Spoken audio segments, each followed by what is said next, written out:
নাগরিক সংবাদে স্বাগত। আপনাদের সঙ্গে আছি ফয়সাল মোর্শেদ। শুনছিলেন সংবাদ শিরোনাম, এবার জানিয়ে দেব বিস্তারিত। রাজনৈতিক দলগুলো একে অপরের প্রতি যে কাদা ছড়াছড়ি করছে তাতে তিক্ততা তৈরি হচ্ছে। এ থেকে সরে আসার আহ্বান জানিয়েছেন বিএনপির মহাসচিব। জাতীয় প্রেসক্লাবের আয়োজনে এক অনুষ্ঠানে তিনি এসব কথা বলেন। এছাড়াও আগামী ফেব্রুয়ারির মাঝামাঝি নির্বাচন হলে দেশের সংকট কেটে যাবে বলেও আশা প্রকাশ করেন মির্জা ফখরুল। জুলাই আগস্টের গণ অভ্যুত্থান উপলক্ষে শহীদদের স্মরণে আলোচনা সভার আয়োজন করে জাতীয় প্রেস ক্লাব। অনুষ্ঠানে শহীদ পরিবারের সদস্য, সাংবাদিক ও রাজনৈতিক নেতারা অংশ নেন। যে আকাঙ্ক্ষা নিয়ে আন্দোলনে অংশ নিয়ে শহীদ হয়েছেন তাদের স্বজনরা জানান সে আকাঙ্ক্ষা এখনো পূর্ণ হয়নি। আমরা তো এই সরকারের কাছে তেমন কিছু চাই নাই। তারা যদি এই রাজনৈতিক দল যারাদের ডাকে, আমার ছেলেরা ডাকায় শহীদ হয়েছে, যাদের রক্তের বিনিময়ে তারা দাঁড়ায় রয়েছে, তাদেরকেই এখন ভুলে যায়। ভবিষ্যতে তারা আর আমাদের কি মনে রাখবে? প্রধান অতিথির বক্তব্যে বিএনপি মহাসচিব বলেন, সংবিধানের মৌলিক 12টি বিষয়ে ঐক্যমত্য হয়েছে, তা দিয়েই সংস্কার শেষ করে নির্বাচনে যাওয়া উচিত সরকারের। সবার মধ্য দিয়ে যে ফেব্রুয়ারি মাসের প্রথম দিকে নির্বাচনটা, প্রথম দিকে না, সেকেন্ড উইকে মধ্য সময়ে আপনার নির্বাচনটা হবে।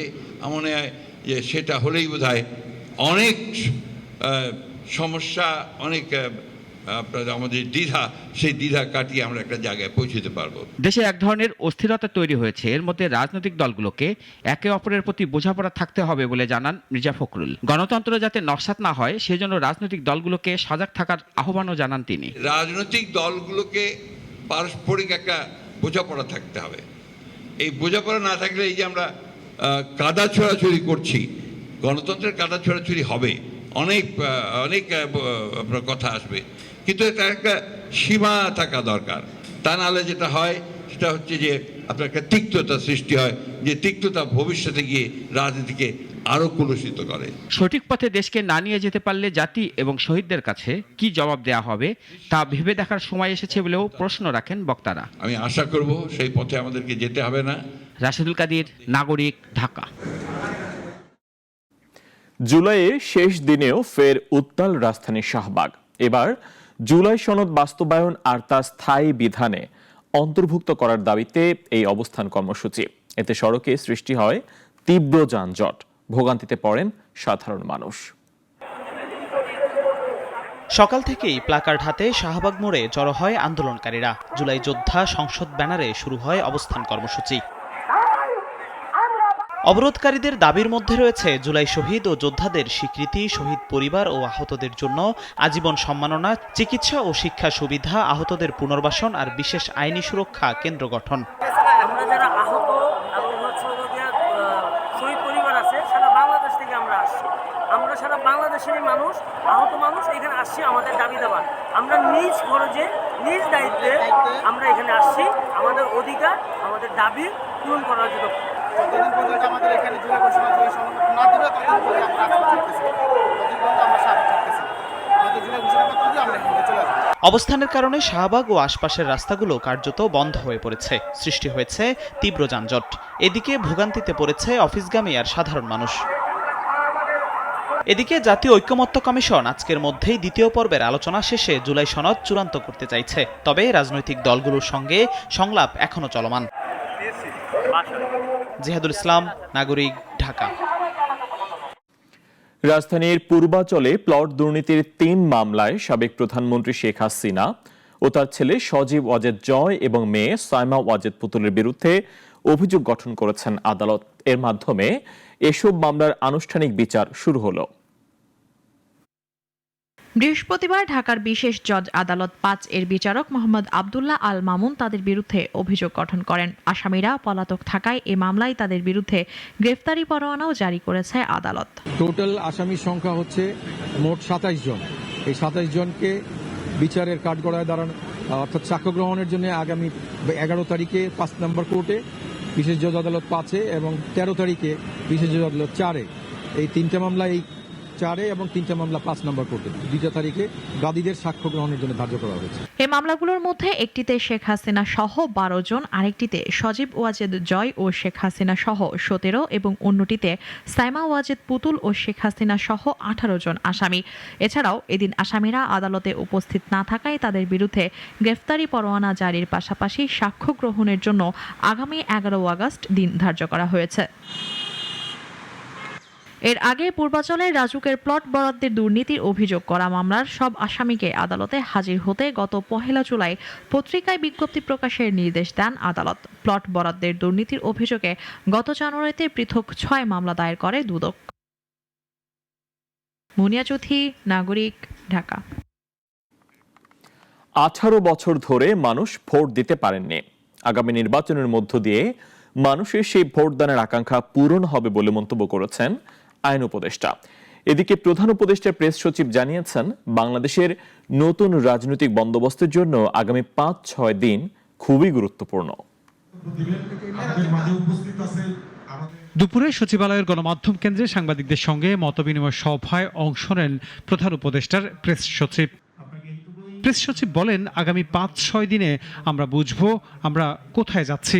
তবে যা কিছু হোক না কেন নির্বাচন দেরি হবে না, এ বিষয়ে প্রধান উপদেষ্টা দৃঢ় অবস্থানে আছেন। তো আমি বলবো যে আগামী 5-6টা দিনে আমরা বুঝবো যে আমরা সামনে কোথায় যাচ্ছি। বাট একটা বিষয় আপনি নিশ্চিত থাকেন, ইলেকশন দেরি হবে না। ইলেকশন প্রফেসর যেই সময় বলেছেন তার থেকে একটা দিন দেরি হবে না। তিনি আরো বলেন, এই সরকার ক্ষতিগ্রস্ত অবস্থায় দেশ পরিচালনার দায়িত্ব পায়, সেখান থেকে দেখলে অন্তর্বর্তী সরকার ভালো কাজ দেখাতে পেরেছে বলা যায়। আমরাও মিনিস্ট্রিদেরকে বলছি যে 1 বছরে কি কি কাজ করেছেন আপনারা যেন বুকলেট তৈরি করেন, সবাইকে দেন। প্রত্যেকটা মিনিস্ট্রিতে কাজ হয়েছে এবং খুবই আমি বলবো যে অনেক সিরিয়াস কাজ হয়েছে, যে কাজগুলো বাংলাদেশে গুড গভর্নেন্স এস্টাবলিশ করার জন্য খুবই আমি মনে করি যে এগুলো যুগান্তকারী পদক্ষেপ। এই কাজগুলো সামনে আরও হেল্প করবে। এছাড়া চাঁদাবাজির বিষয়ে কথা বলেছেন প্রেস সচিব। আপনারা অনেকে ল অ্যান্ড অর্ডারের কথা বলেন, আমি আপনাদের সবাইকে বলবো আমরা এই জন্য ওপেননেসে বিশ্বাসী। আমরা পুলিশকে বলেছি যে আপনারা যা স্ট্যাটিস্টিক্স আছে সবাইকে দেন। এইটা যদি দেখায় যে ডাকাতি বাড়ছে, দেখুন আমরা তো হাইড করছি না, আমাদের হাইড করার কিছু নাই, কিন্তু আমরা ল অ্যান্ড অর্ডারে দেখছি যে স্ট্যাবল একটা সিচুয়েশন। এদিকে বৃহস্পতিবার বিকালে আইন মন্ত্রণালয়ে এক সংবাদ সম্মেলনে কথা বলেন আইন উপদেষ্টা। জুলাই গণ অভ্যুত্থানের পরবর্তীতে মানুষের প্রত্যাশা অনেক বেশি ছিল জানিয়ে তিনি বলেন, অনেক প্রত্যাশা পূরণ করতে না পারলেও অনেক উল্লেখযোগ্য কাজ হয়েছে। আনোয়ার হোসেন, নাগরিক, ঢাকা। কমিশনের সংলাপে হওয়া ঐকমত্য ও অন্যান্য বিষয় পরিবর্তন ও সংশোধন মতামত নিয়ে তৈরি হবে জুলাই সনদ। তবে এটি বাস্তবায়নের মূল দায়িত্ব রাজনৈতিক নেতাদের, মন্তব্য করেছেন জাতীয় ঐকমত্য কমিশনের সহসভাপতি। রাজধানীর ফরেন সার্ভিস একাডেমিতে এনসিসি ও রাজনৈতিক দলগুলোর মধ্যে দ্বিতীয় পর্বের সংলাপের 23তম দিন। শেষ দিনের আলোচনায় ছিল সাংবিধানিক 4টি প্রতিষ্ঠানের নিয়োগ প্রক্রিয়া ও সংসদের উচ্চকক্ষ সহ আরও কিছু অমীমাংসিত বিষয়। দলগুলোর পক্ষ থেকে বলা হয়, খুব তাড়াহুড়ো না করে 2-4 দিন সময় বেশি লাগলেও আলোচনা পূর্ণাঙ্গ করা দরকার। 4টি সংস্থার নিয়োগে বিএনপি সহ 4-5টি দল নোট অফ ডিসেন্ট দিয়েছে। উচ্চকক্ষের পক্ষে বেশিরভাগ দল একমত, তবে পদ্ধতি নিয়ে দ্বিমত রয়েছে। বাংলাদেশের আর্থসামাজিক বাস্তবতায় সাধারণ মানুষের ট্যাক্সের টাকায় আমরা এ ধরনের উচ্চাভিলাষী উচ্চকক্ষ একেবারেই অপ্রয়োজন। বাস্তবায়নের পথটাই সব থেকে গুরুত্বপূর্ণ বিষয়। বাস্তবায়নের বিষয়টা নিয়ে যেন রাজনৈতিক দলগুলোর সঙ্গে খোলামেলা পদ্ধতিতে আলোচনা করা হয়, কার্যকারিতার দিকগুলো এবং যে সময়সীমার কথা কমিশনের তরফ থেকে বলা হয়েছিল, আমরা সেই সময়সীমাকে প্রত্যাখ্যান করেছি। একদিকে যখন আপনার জুলাই সনদের জন্য শাহবাগ অবরোধ করছে, সেই সময় উচ্চকক্ষের যে প্রস্তাবনাটা এসেছে, আমরা এই উচ্চকক্ষের এই প্রস্তাবনার বিরোধিতা করেছি। বাংলাদেশে একটা নতুন রাজনৈতিক বন্দোবস্ত তৈরি করতে হবে এবং সেটা অবশ্যই গণতান্ত্রিক রাজনৈতিক বন্দোবস্ত, এবং সেটা করতে গেলে বিদ্যমান সংবিধানের এবং রাষ্ট্র ব্যবস্থার একটা গণতান্ত্রিক পুনর্গঠন করতে হবে। যদি সরকার ব্যবস্থার পদ্ধতির পরিবর্তন না হয় তাহলে এই রাষ্ট্র সংস্কার আলোচনা কিংবা ঐক্যমতের আলোচনা এটা আমরা মনে করি অর্থবহ হবে না। কমিশনের সহসভাপতি বলেন, জুলাই সনদ বাস্তবায়ন প্রক্রিয়ার ক্ষেত্রে প্রধান এবং মৌলিক দায়িত্বটা রাজনৈতিক নেতাদের। আমরা মনে করি যে বাস্তবায়ন প্রক্রিয়ার ক্ষেত্রে প্রধান এবং মৌলিক দায়িত্বটা, প্রাথমিক দায়িত্বটা রাজনৈতিক নেতৃবৃন্দের আপনাদের মধ্যে আলাপ আলোচনার মধ্য দিয়েই আমরা বিশ্বাস করি যে সমস্ত বিষয়ে আপনারা একমত হয়েছেন সেগুলো বাস্তবায়নের পথ আপনারা তৈরি করতে পারবেন এবং সেখানে জাতীয় ঐকমত্য কমিশন আনুষ্ঠানিক এবং অনানুষ্ঠানিকভাবে অনুঘটকের কাজ করবে। 2 পর্বের আলোচনায় এখন পর্যন্ত 13টি বিষয়ে ঐকমত্য প্রতিষ্ঠিত হয়েছে। কোথাও কোথাও নোট অফ ডিসেন্টের সুযোগ ছিল, যা এখনো আছে। আরও কোনো ভিন্নমত থাকলে তা রেজিস্টার করার সুযোগ থাকবে বলছে কমিশন। সাইফুল শাহিন, নাগরিক, ঢাকা। ফেনীর মহিপালে বৈষম্য বিরোধী ছাত্র আন্দোলনের সময় নিহত কলেজ ছাত্র মাহবুবুল হাসান মাসুম হত্যা মামলার সাবেক প্রধানমন্ত্রী শেখ হাসিনা সহ 221 জনের বিরুদ্ধে চার্জশিট দিয়েছে পুলিশ। দুপুরে ফেনী সদর আমলি আদালতে এই চার্জশিট দাখিল করা হয়। পরে নিজ কার্যালয়ে আয়োজিত সংবাদ সম্মেলনে এই তথ্য নিশ্চিত করেন পুলিশ সুপার মোহাম্মদ হাবিবুর রহমান।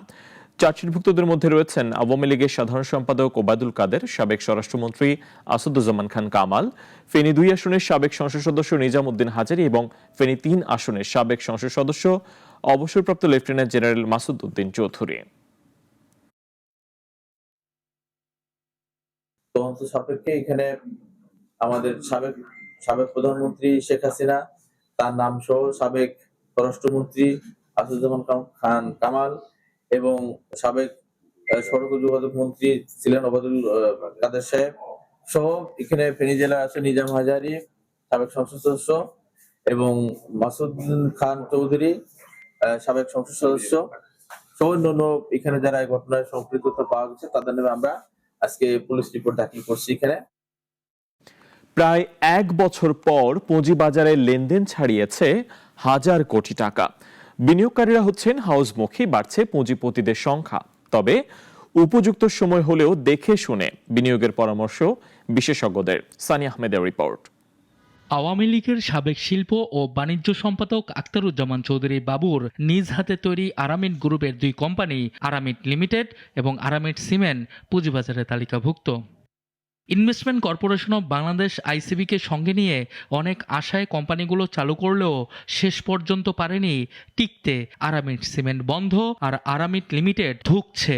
কোম্পানির মূল মালিক আখতারুজ্জামান বাবুর ইন্তেকালের পর তার ছেলে সাবেক আওয়ামী মন্ত্রী সাইফুজ্জামান চৌধুরীও ধরেননি হাল। তবে কোম্পানির শেয়ার দর বাড়ানোর খেলায় সক্রিয় অনেকে। তাদের মেইন উৎপাদন হচ্ছে তারা সিমেন্টের ঢেউটিন বানায়। হ্যাঁ, তো বাংলাদেশে এক সময় ইন্ডাস্ট্রিগুলোতে ব্যাপক হারে সিমেন্টের ঢেউটিন ইউজ হইতো, কিন্তু গত লাস্ট 15-20 বছরে কিছু স্টিল স্ট্রাকচার বিল্ডিং হওয়ার পর থেকে এই জিনিসটা ডিমান্ড কিন্তু আমাদের আগের মতো নাই। আরামিড লিমিটেড যে কারণে এখন বাড়তেছে, এটা হচ্ছে 30 কোটি পেডাপের একটা ধারণা থেকে সেটা দাম বাড়তেছে, কিন্তু কোম্পানির ভিতরের অবস্থায় কিন্তু একদম ত্রাহি একদম বাজে অবস্থা। গতির দিকে যাচ্ছে পুঁজিবাজার, তাই এ সময় শেয়ারে নয় বরং কোম্পানি কারা চালাচ্ছেন সেটি দেখে বিনিয়োগ করার পরামর্শ বিশেষজ্ঞদের। কোম্পানি দিয়ে বিনিয়োগ করেন, শেয়ারে বিনিয়োগ করেন না। কোম্পানি জেনে শুনে কোম্পানি খোঁজখবর নিয়ে সেখানে বিনিয়োগ করেন। এটা বন্ধ কোম্পানিতে বিনিয়োগ করে মনে করেন যে এখান থেকে আপনার অনেক লাভ চলে আসবে, পরে দেখা যায় আপনি সেখানে ধরা খেয়ে যাচ্ছেন, লস করতেছেন। এদিকে ব্যাংকের শেয়ার দর বৃদ্ধির কারণে সূচকের ব্যাপক উত্থান হলেও অন্যান্য খাতের শেয়ার দর সেই তলানিতেই। তবে আশার কথা, গুটি কয়েক বাজে শেয়ার ছাড়া বিনিয়োগকারীরা ঝুঁকছেন মৌলভিত্তির শেয়ারে। এই মার্কেটে দেখেন যে আপনি যদি ব্লু চিপ কোম্পানিগুলো দেখেন, আপনি টপ 15 বা 20 স্টকস, এই সমস্ত কোম্পানিগুলো কিন্তু প্রাইস কিন্তু বাড়ে নাই, তাদের গ্রোথ ইনট্যাক্ট ছিল, তাদের গভর্নেন্স ঠিক ছিল, তারা কিন্তু প্রতি বছর কিন্তু তাদের কারেক্ট প্রফিট রেজিস্টার করে গেছে, বাট এই সমস্ত স্টকগুলো দাম বাড়েনি। পুঁজিবাজারে কোটিপতি বিনিয়োগকারীর সংখ্যা বেড়েছে 381, প্রায় 1 বছর পর লেনদেন ছাড়িয়েছে হাজার কোটি টাকা। এখনই বিনিয়োগের উপযুক্ত সময় হলেও তা হতে হবে দেখে শুনে, এমনটাই মনে করছেন বিশেষজ্ঞরা। সানি আহমেদ, নাগরিক, ঢাকা। মিয়ানমারে দীর্ঘদিন ধরে চলমান জরুরি অবস্থা তুলে নেয়ার ঘোষণা দিয়েছে জান্তা সরকার। পাশাপাশি আগামী ডিসেম্বরে জাতীয় নির্বাচনের ঘোষণা দিয়েছে দলটি। তবে বিরোধী দল এই নির্বাচন বর্জনের ঘোষণা দিয়েছে। বিস্তারিত জানাচ্ছেন শাশ্বতী সরকার। দীর্ঘ 4 বছর পর তুলে নেওয়া হলো জরুরি অবস্থা। সেনা শাসনের পর প্রথমবারের মতো জাতীয় নির্বাচনের ঘোষণা দিয়েছে জান্তা সরকার। তবে সেই নির্বাচন ঘিরে তৈরি হয়েছে বিতর্ক, বিরোধিতায় মুখর বিরোধী দল ও আন্তর্জাতিক মহল। বৃহস্পতিবার জান্তার মুখপাত্র জাওমিন তুন সাংবাদিকদের কাছে এক অডিও বার্তায় জানান, ডিসেম্বরে অনুষ্ঠিত হবে বহুল প্রতীক্ষিত জাতীয় নির্বাচন। এরই মধ্যে গঠিত হয়েছে 11 সদস্যের একটি নির্বাচন কমিশন। এর নেতৃত্বে থাকবেন দেশটির সামরিক প্রধান মিন অং হ্লাইং। তবে বিরোধী দলগুলো বলছে এই নির্বাচন হবে একপেশে এবং প্রতারণামূলক। তারা এই নির্বাচনে অংশ না নেওয়ার ঘোষণা দিয়েছে আগেভাগেই। জাতিসংঘের একজন বিশেষজ্ঞ এই নির্বাচনের উদ্দেশ্য নিয়ে প্রশ্ন তুলে বলেন, এটা আসলে সামরিক শাসনের ধারাবাহিকতা টিকিয়ে থাকার চেষ্টা মাত্র। 2021 সালের ফেব্রুয়ারিতে অং সান সুচির নেতৃত্বাধীন সরকারকে উৎখাত করে মিয়ানমারের সেনাবাহিনী জারি করেছিল জরুরি অবস্থা। এরপর থেকেই দেশ জুড়ে ছড়িয়ে পড়ে গৃহযুদ্ধ, যেখানে প্রাণ গেছে হাজার হাজার মানুষের, বাস্তুচ্যুত হয়েছেন লক্ষাধিক। জরুরি অবস্থার মধ্যেই সামরিক জান্তা আইনসভা, বিচার বিভাগ ও প্রশাসনিক ক্ষমতা নিজের দখলে রাখে। তবে বর্তমানে জান্তা প্রধান মিন অং হ্লাইং বলেছেন, এই নির্বাচন হবে সংঘাত নিরসনের পথ। তবে বিশ্লেষকরা বলছেন, সেনা সরকারের অধীনে হওয়া এই নির্বাচন সুষ্ঠু, গ্রহণযোগ্য কিংবা অংশগ্রহণমূলক হবে না বলেই আশঙ্কা করছেন তারা। আন্তর্জাতিক পর্যবেক্ষকদের দাবি, এ ধরনের নির্বাচন আসলে মিয়ানমারের গণতন্ত্র পুনঃপ্রতিষ্ঠার পথে বড় বাধা হয়ে দাঁড়াবে। জরুরি অবস্থার অবসানে স্বস্তি ফিরলেও নির্বাচনের ঘোষণা ঘিরে জান্তা সরকারের উদ্দেশ্য নিয়ে প্রশ্ন থেকেই যাচ্ছে। এখন দেখার বিষয়, ডিসেম্বরে আসলে কতটা গ্রহণযোগ্য ভোট হতে পারে মিয়ানমারে। শাশ্বতী সরকার, নাগরিক। এখন এ পর্যন্তই। নাগরিকের খবর ও অন্যান্য আয়োজন দেখতে চোখ রাখুন আমাদের ওয়েবসাইট, ইউটিউব ও ফেসবুকে। সবাইকে ধন্যবাদ।